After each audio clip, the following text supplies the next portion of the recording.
In this video, let's look at the tables, listings, and figures that will be generated once you have correctly mapped all your columns in step 3. So here in step 4, where the input data will be reviewed. So a list of tables and figures would be created over here. So in this video, let's focus on the first table, that is the study data summary, or in easy terms, you can say it as table 1, or a baseline demographics table that we generally want uh, to be shown or to get a good feel of the data. So here, this is the table 1 that I was just mentioning. So over here, whatever covariates I had in my data sets like age, body weight, creatine clearance, sex, and race have been summarized based on my grouping variables, that is my dose, and also the total values have been shown in this table.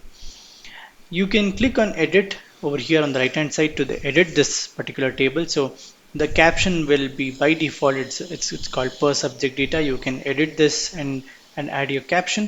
The same way for other tables and figures as well, you can add your caption of your own. There will be a default caption that will be created.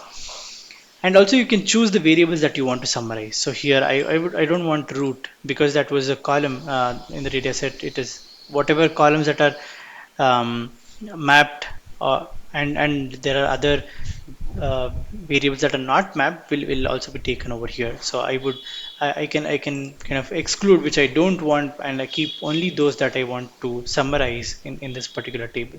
So in this drop down I can just check those and uncheck which I don't want, and I can move forward. Same way I can choose my grouping variable. So here if I want my subjects to be grouped based on dosing variables, I can just choose this. If I have any other grouping variable, I can choose them based on that, and my summary table would be, or the table 1 would be created.